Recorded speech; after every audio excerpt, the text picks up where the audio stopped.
So are you going to go ahead and introduce me, or do you want me to just jump into the talk? You can just jump into the talk, whatever works for you. Beautiful.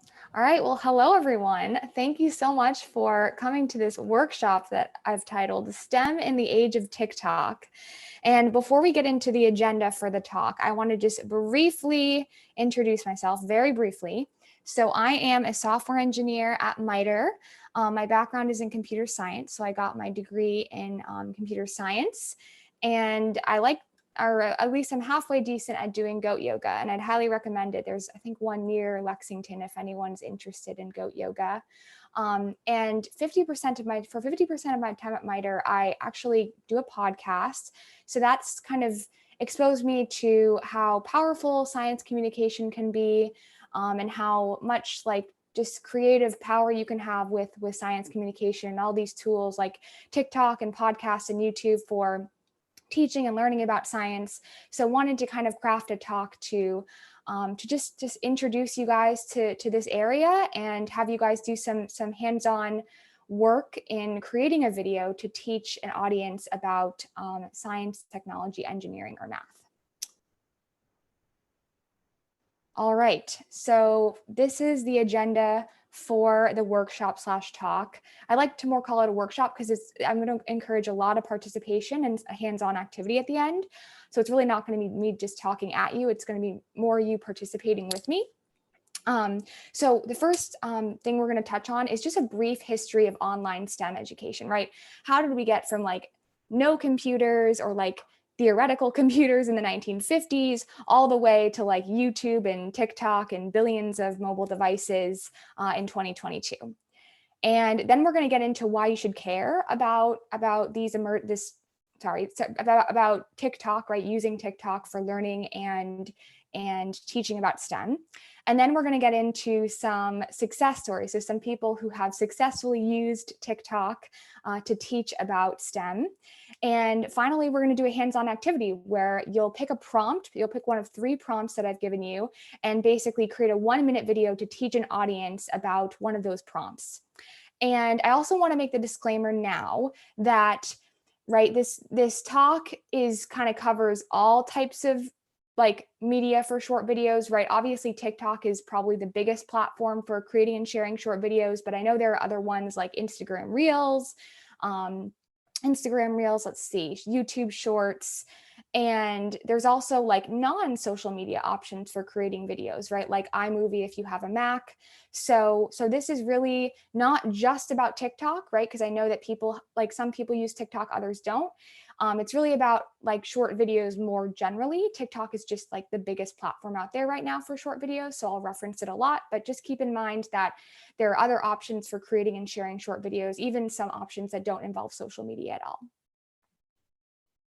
So before we start our little history lesson, I do want to pull the audience on a few questions here. So question number 1, do you use TikTok? And if so, who are your favorite TikTokers? And I'd encourage you to answer this in the chat.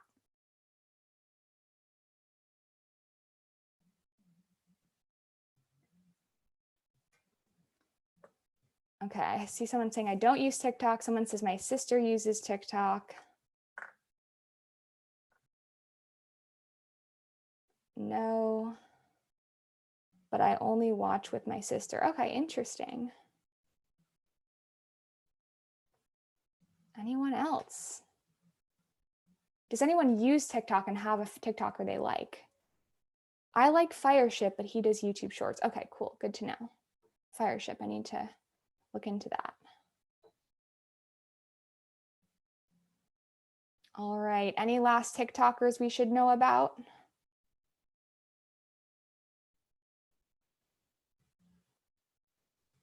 All right, I'm going to go on to the next question here. So, have you ever used TikTok to learn about STEM, so science, technology, engineering, or math?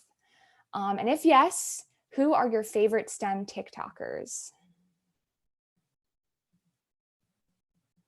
And maybe we can, since people are talking about YouTube too, if you have favorite STEM YouTubers, definitely mention those in the chat as well. I'm always looking for new STEM YouTubers to watch.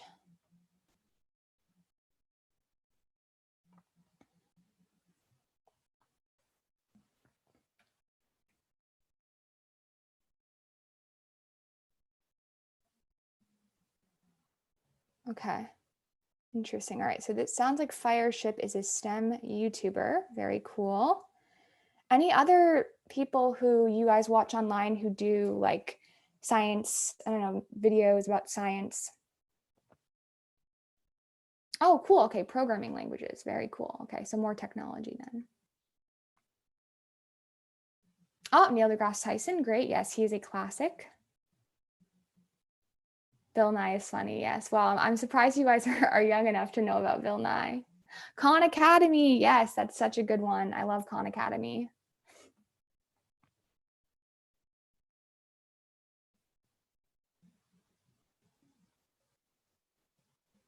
Yeah, I think Khan Academy is mostly on YouTube.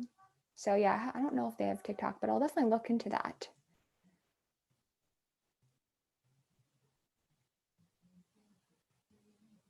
Okay. So we are getting some responses in the chat, which are great. Very surprised you guys are young enough to know about Bill Nye. That makes me feel a little better. All right, question 3. Regardless of whether you use TikTok, what are the pros and cons of using TikTok to learn about STEM? And again, we can kind of like YouTube Shorts can fall into this category, Instagram Reels as well. So like, what are the pros and cons of watching short videos to learn about STEM?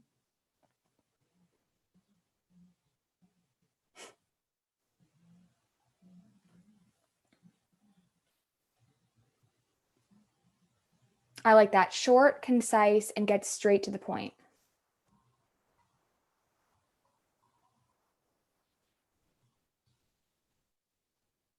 Pro, it gives a nice quick summary. Yep. Cons, you can miss out on some important info. Yep. That's kind of the double-edged sword of it being short and concise.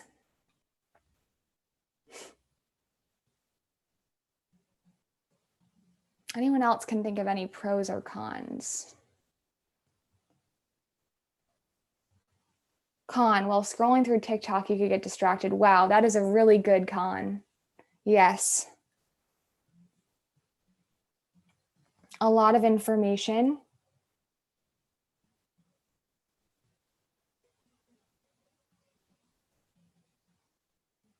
Anyone?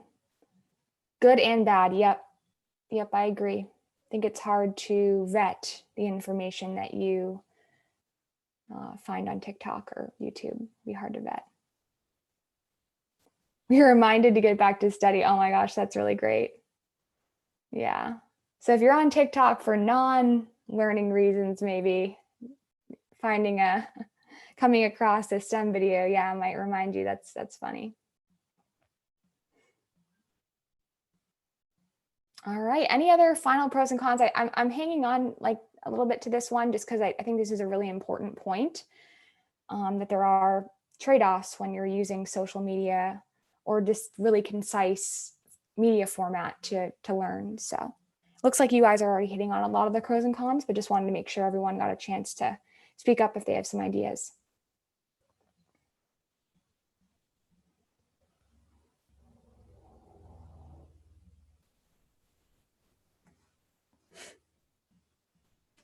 All right, well then I think we're going to go on to our history lesson. We're actually going to come back to this point a little later. So just keep this point in mind, like what are the pros and cons of using short videos to learn about STEM? Keep that in mind because we'll come back to this later. So I wanted to do just a brief history lesson. A lot of you are probably already familiar with this history maybe, but I know that you guys are all very young. So if you're not, here's just a very brief history lesson. Back in 1945, really only the theoretical foundations of computers, right, were just kind of getting worked out. And kind of in between 1945 and 1969, when the first version of the internet was stood up, which was basically for computers.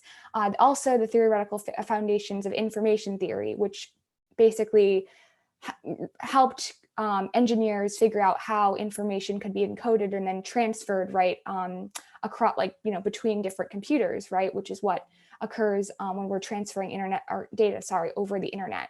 So those theoretical foundations were kind of being laid between 1945 and 1969. And by 1969, the kind of first version of the internet was born, and it was just 4 computers, so 4 nodes. Nowadays, I think the internet has probably over 1 billion nodes, if not, many billion nodes, but it was just 4 nodes. And yeah, from there, it grew, obviously.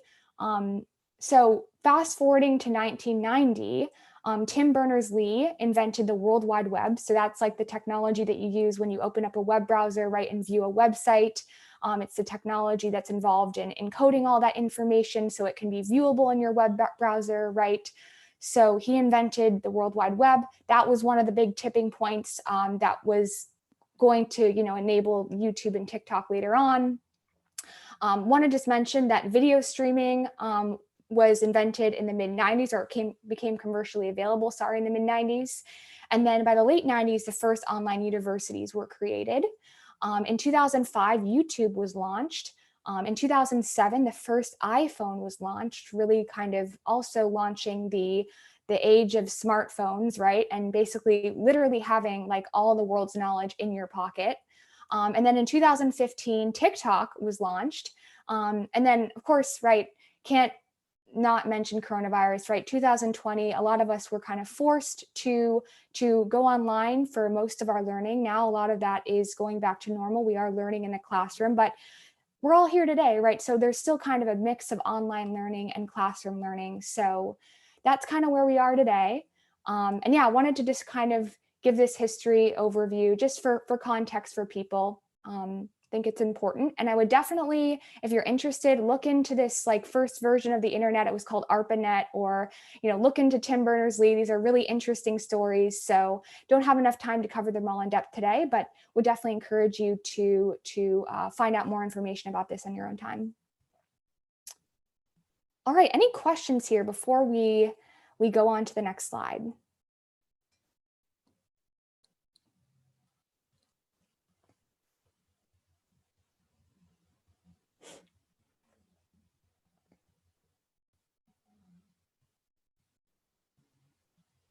Yeah, hopefully this is pretty, no, okay, all right.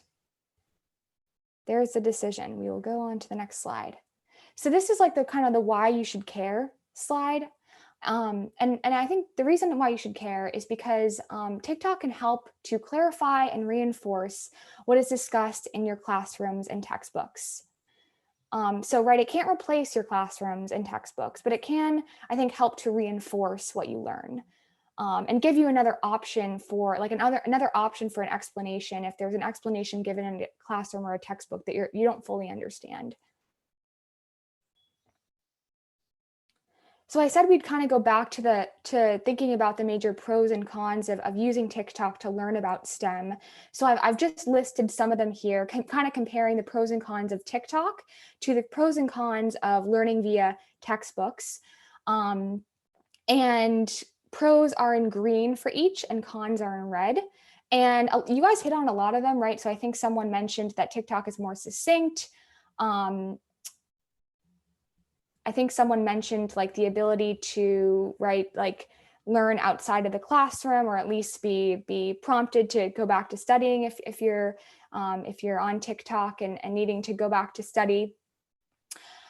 Someone mentioned, yeah, that it's harder to fact check on TikTok. So I had that one listed there. I think that's a really important one. And someone also mentioned less detail. That's important, right? You'll find more detail, I think, in your classroom lessons and your textbooks. The big one that I didn't hear come up was just the fact that TikTok is completely free, whereas textbooks are not free. They're usually pretty expensive. So that's, I guess, one big pro of TikTok when you compare that to using a textbook to learn. But now that we're on this slide, does anyone else have any pros and cons like that they want to share before we move on?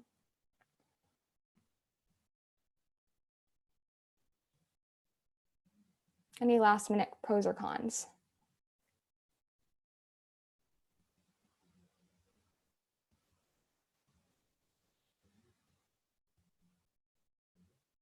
Okay, I'll take that as a no, and we'll move on to the next slide.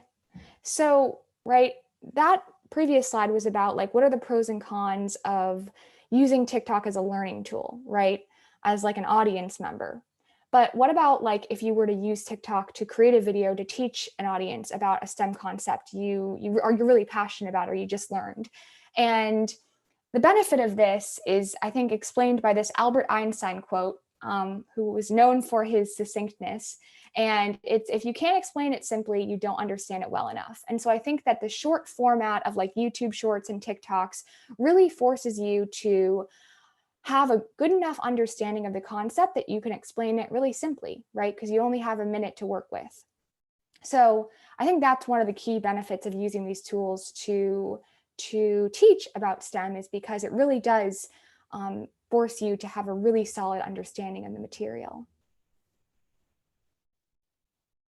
All right, so now we're going to go into some success stories about people who have successfully used TikTok to teach about STEM. And I want to just encourage people to, while you're watching these videos, we're going to watch each of these videos, there's 4 of them. Think about what you like about what they did in the video and what you didn't like. And then please share that in the chat. After each video, I'll give I'll give people some time to share their thoughts in the chat. So keep that in the back of your mind after we're watching these videos. So the first one we're going to start with is Mags for Science. And Safik, I might actually need your help because I'll need to be able to share my audio when I open up these URLs. So is there a way to do that in Zoom? I think the audio should just share by itself. It should? Okay, cool. Let me go ahead and try that then. And I also need to, instead of sharing my PowerPoint, I need to share my browser. So let me go ahead and pull up the browser and stop sharing and share my browser.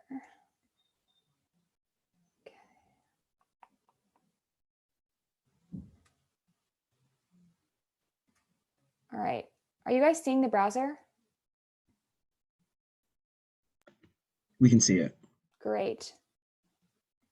All right, so let me know if you hear this. Oh, let's see, can I click on this? No, okay, I'll just copy and paste in. All right, so the first one we're gonna look at is a TikToker who goes by the name of Mags for Science.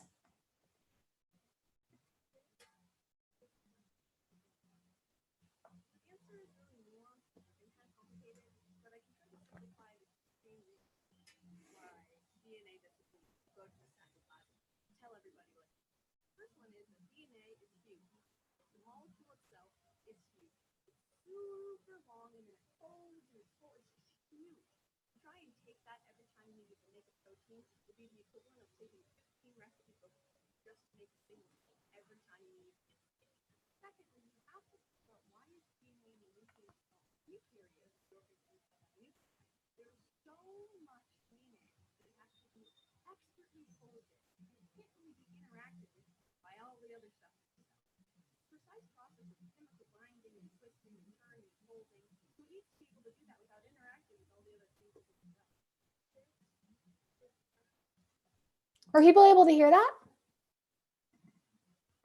I think you might have shared the wrong window. Oh no! I'm sorry. I'm so sorry. And I'm not even seeing the chat and everyone's telling me in the chat. Okay, let me go ahead. Which window? So you're not seeing a browser anymore? We are seeing the browser, but we're seeing the browser with your Zoom tabs on it. Oh, okay. All right. Not the browser with the video. Let me go ahead and reshare. I apologize, everyone. Oh my goodness. Okay. Let's see here. I'm gonna share Chrome again. All right, let me know if you guys see TikTok this time.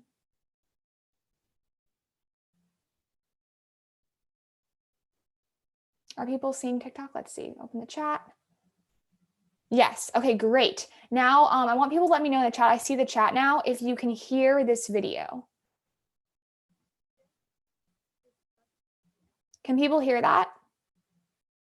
No. Okay. So yeah, Safik, I think I need to figure out how to share my audio. So when you share your screen, there's a button on the bottom that you can toggle. Gotcha. Okay, perfect. Thank you. Yes, I see that. Okay. Share computer sound. Okay. Thanks everyone for bearing with me. All right, so let me go ahead and open up the chat again. All right, so yeah, let me know in the chat. So everyone sees the video, right?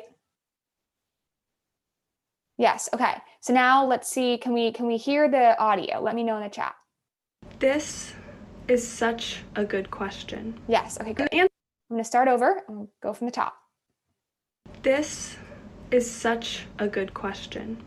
And the answer is really nuanced and kind of complicated, but I can try to simplify the two main reasons why DNA doesn't leave and go to the cytoplasm and just tell everybody what to do. The first one is that DNA is huge. Like the molecule itself is huge. It's super long and then it folds and it's full. It's just huge. To try and take that every time you needed to make a protein would be the equivalent of taking 15 recipe books just to make a single cake every time you needed to make a cake. Secondly, you have to think about why is DNA in the nucleus at all? In eukaryotes, the organisms that have nuclei, there is so much DNA that it has to be expertly folded and it can't really be interacted with by all the other stuff in the cell.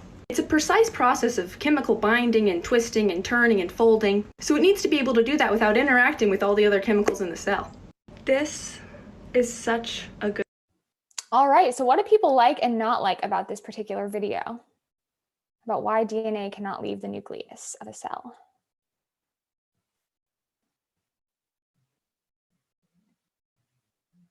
Who's engaging? Okay, yes, she has a very like bubbly, passionate, I think, personality, so definitely helps. Small and simple, great, yep.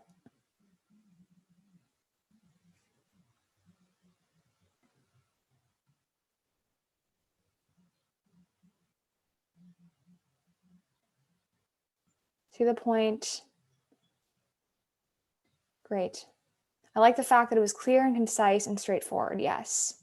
I think one of the things that really helps with that is the fact that she picked a really narrow topic, right? Like a very specific, it wasn't like trying to explain everything about DNA in the video. It was just, why can DNA not leave the nucleus of a cell, right? That's very narrow, and I think it's a narrow enough question / topic that you could answer it in a minute, or I think this was ended up being like, a minute video. So that's something that's really key is, the narrow focus for the particular video. Okay, so I'm gonna go on to the next one here, which is Neil deGrasse Tyson, which I believe someone mentioned earlier. So that is exciting. All right, so are people seeing this? Your homework and you check. Are people seeing this video of Neil deGrasse Tyson now? Yes, okay, great. Let's go from the top. One of you did your homework and you checked, and you found out that the radius of the known universe is about 45 billion light years.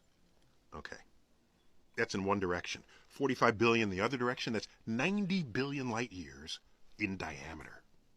So then you ask, if that's the case, what does it mean that the farthest stars are 13 billion light years away? Okay, so we have to be precise about this. The farthest stars we see, they emitted their light when they were 13 billion light years away. That's when they emitted their light. And in the intervening time, the universe has continued to expand.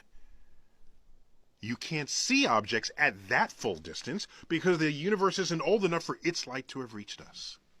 So that's what's going on there. One of you did your homework and you checked, and you... Wow. What do people think about that one? What did you like and not like? Interesting, yes.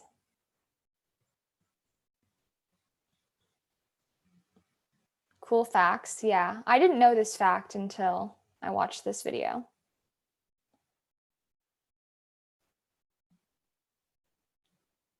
Anything else? Any cons for this video? Some words could be complicated for some people to understand, but overall very simple and fun. Yeah. Yeah, I agree. Which light words are you, or sorry, which words are you thinking of? One of them is light years, I think. I feel like it could be condensed a bit. Yep. It's kind of funny. Yeah. Neil deGrasse Tyson, like, I think like has a little bit of a comedic side to him. So I agree. Exaggerated face.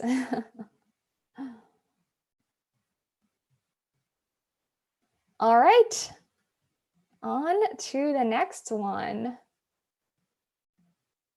So the next one is a teacher who is on TikTok who has like, when I took the screenshot, had like 100,000 followers, but she's a pretty like TikTok famous teacher. She's a biology teacher, by the way. And that's one thing, before I play this, that's one thing I noticed about TikTok as I was doing research for this talk, was there's a ton of teachers on TikTok. So this is one of the teachers, and I will play this from the top. Here's a little analogy to help you understand the flow of information in a cell. I want you to think of your DNA as like a cookbook of information on how to make, let's say, pie. How do you get that information out? Well, you open up your cookbook and you write out a recipe card. That would be your mRNA. Then you take that recipe card to your kitchen counter, that would be a ribosome. You start putting your ingredients together, those would be amino acids, in order to build your protein. What CRISPR technology can do is it can actually go back into your recipe book in your cupboard and start altering the instructions inside the cookbook itself. What viruses can do is they can insert their own recipe cards into your cell directly, so you start making their protein products. In fact, what some viruses can do, retroviruses can do, is they can take their recipe cards and turn them into pages in your cookbook. Hope that helps. All right, what do people like and not like about this one? There is food. Okay, I'm hoping that's a like. I mean, I don't know anyone who doesn't like pie. Yes, okay. She made it easy to understand by examples. Yeah, I really like the way, easy analogy. I really like the way she used analogy for this one. Analogies can be so powerful, and this was very powerful. But music was loud. Yeah, I agree. I think she could have toned down the music. It was hard to hear her sometimes. Yeah, the cookbook and recipe seems to be the best way of explaining DNA, yeah. And then I like how she took it further and explained that like viruses like actually put their own recipe in your DNA book, or sorry, in your cookbook. I like the music, it's exciting. Okay. Yeah, she's also another, I think the theme with these TikTokers is they're all very upbeat and very like excited about whatever they're talking about. I think that's really important. The first video did that too, yeah. Okay. Anything else?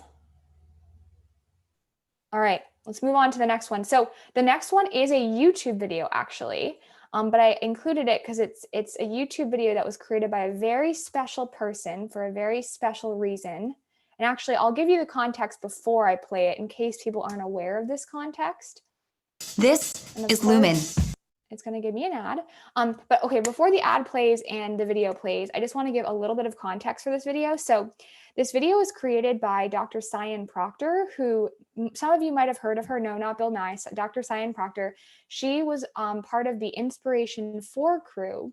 So that was the crew of 4 people who were the first group of people to go to space without being professional astronauts. So they were the first crew of civilian astronauts to go to space.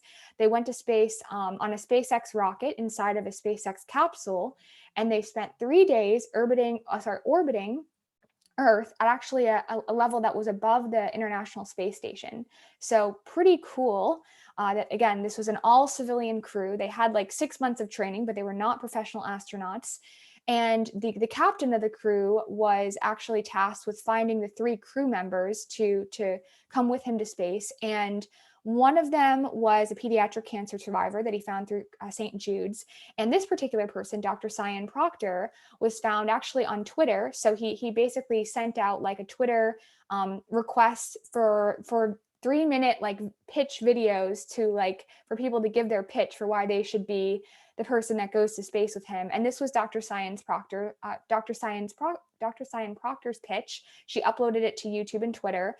But I think, right, like this ultimately got her like on a spaceship into space. So I think it is very cool to show you as like a great example of a very, very successful piece of science communication. So let's go ahead and get through this ad and then play the video. The first device for hacking your metabolism. With just one breath. Hi everyone, I'm Dr. Cyan Proctor, and I'm a geoscientist, explorer, and analog astronaut and I have dreamed about going to space my entire life. I actually came that close when I was a finalist for the NASA astronaut selection process in 2009. But what I am most proud of is the fact that I have been a teacher at the community college for the past 20 years, and I have been able to inspire hundreds of thousands of students through my education and outreach. My entrepreneurial spirit lies in the fact that I combine space art with poetry, and my shop is called My Space to Inspire, and I've written an original poem to share with you.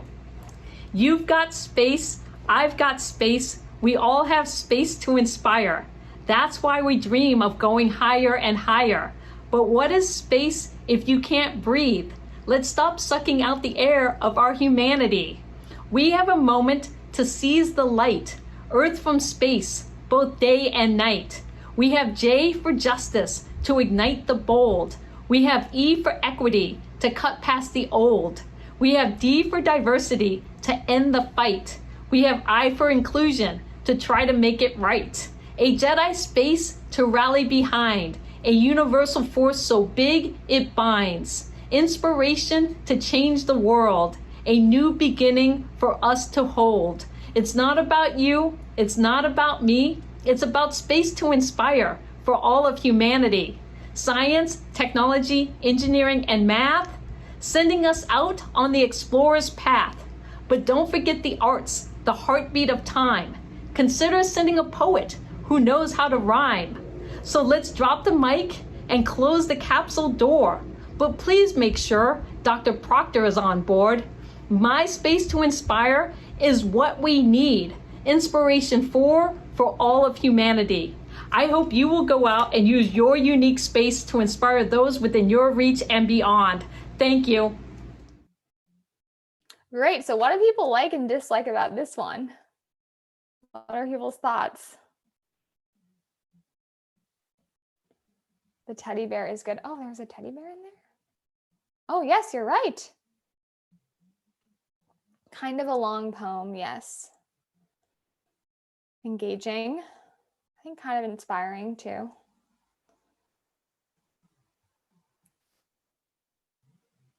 If anyone hasn't seen it, there's actually a Netflix show about the Inspiration 4 mission, so I'd highly recommend you watch it. Yes, sincerely said the speech. Yes, I think sincerity is very important. All right. So let's go on to the next topic, which I believe is our workshop. We're through the slides and we can go on to the workshop now. So I'm going to go ahead and stop sharing the browser. I'm going to share the slide. Okay. All right, are people seeing the slides again? Let me open the chat so I can see that. Yes, great. Okay.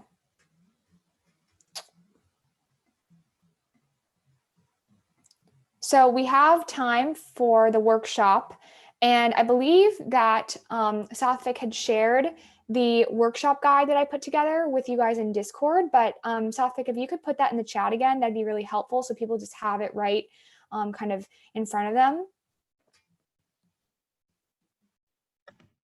Yeah, sure. Just give me a minute to look at. Yep, perfect.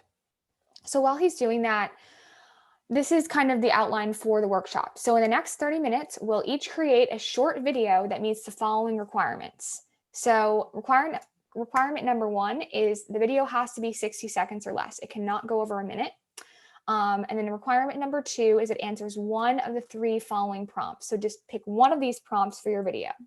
So the first option is answering the question, how do astronauts breathe on the International Space Station? The second option is pick a problem you got wrong on a recent math or science test or quiz and explain why you got it wrong and what the right answer is. And then option 3 is to explain something that an animal can do that humans can't. So those are the 3 options. Pick one of them for the video. I have some slides and also a little bit of information in that guide that Sathvik just sent. about how to use Canva, which is a non-social media option for creating a video for people who don't use social media or don't use TikTok.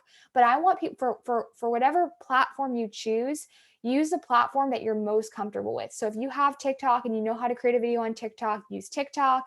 If you prefer Instagram Reels, use Instagram Reels. If you want a non-social media option and you already have like an application on your computer that you really like to use, go ahead and use that. I just offered Canva up because it's a great non-social media option that doesn't have very much of a steep learning curve. But yeah, the platform you use doesn't matter. It's just that you're able to use something to create a 1-minute video.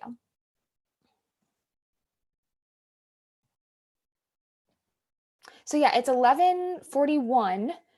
So I would say that we should probably come back around 11:55 in case anyone wants to share their video. So that means that gives you like 14 minutes. That's not a lot of time, but 14 minutes to create your video. So I'm expecting most people to not have like a finalized video at the end of it, but maybe at least just try to get a script down on paper.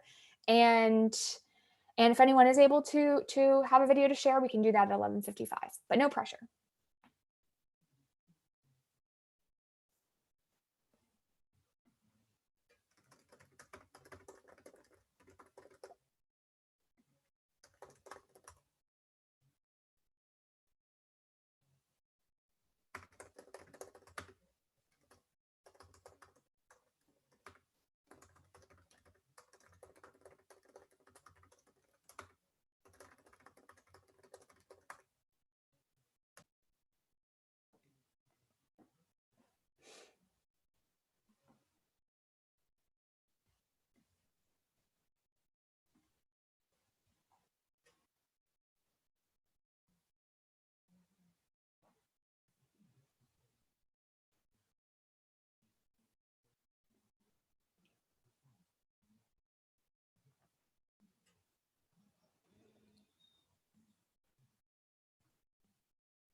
All right.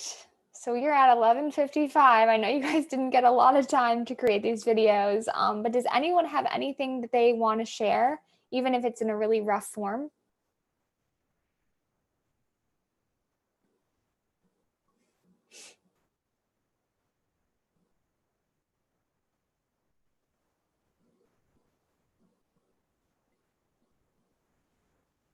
Going once, going twice.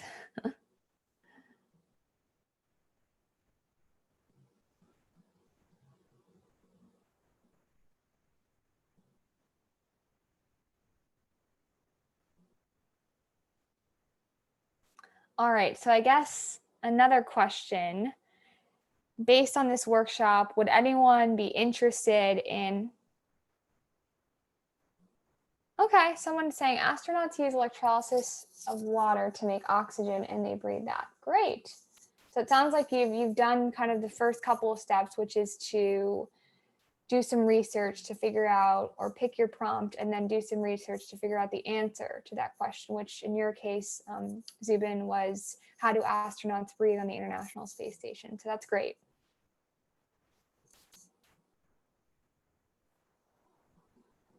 I'm curious to know, does anyone, based on this workshop, are people interested in creating videos in the future? Like, would that interest you based on this workshop or based on other things you've seen? And Zubin saying, I did extensive research, cough, cough, Google, cough, cough. That's fine. That's what Google's there for.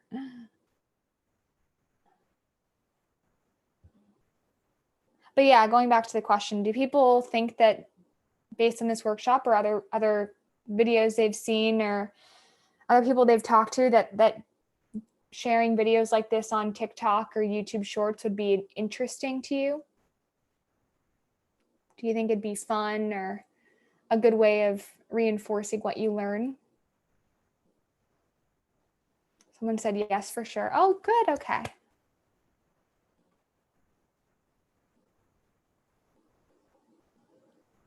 Okay, we got one yes, which makes me feel happy. Ooh, okay. It looks like someone has a pretty extensive script here. So let me go ahead and read it. So this is Anya. I hope I'm pronouncing your name right. Can you correct me if I'm not, Anya? Yes, I am. Okay. So when a cat, so I'm guessing this is prompt number 3, which is what can an animal do that a human can't? So when a cat falls, they twist their bodies in midair and brace for impact. The pads on their claws cushion the fall slightly and prevent them from taking too much damage. Minecraft exaggerates this by making cats unable to get hurt at all by falling. Huh, that's really cool. I like that you incorporated Minecraft in there too. So Anya, what would be like the video part of this? What are you imagining your video part of that would be? You have your script. So what would the video part be? What would the visual be?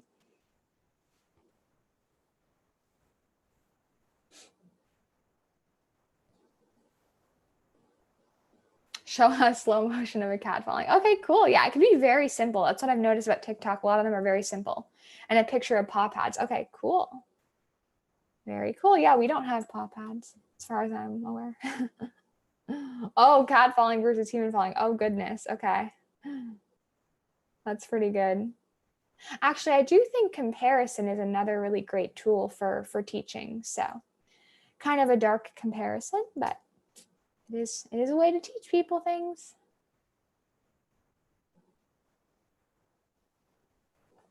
All right, so we're at noon. I want to thank everyone so much for participating. And let's see, I do have some contact info. I'm just going to put it in the chat to make things simple. So if you ever want to reach out to me, you can reach out to me at my email. It's brinley.mcnamara@gmail.com. And you can also find me on LinkedIn by searching my name. So again, there's the contact info, and good luck to you all for the rest of your hackathon.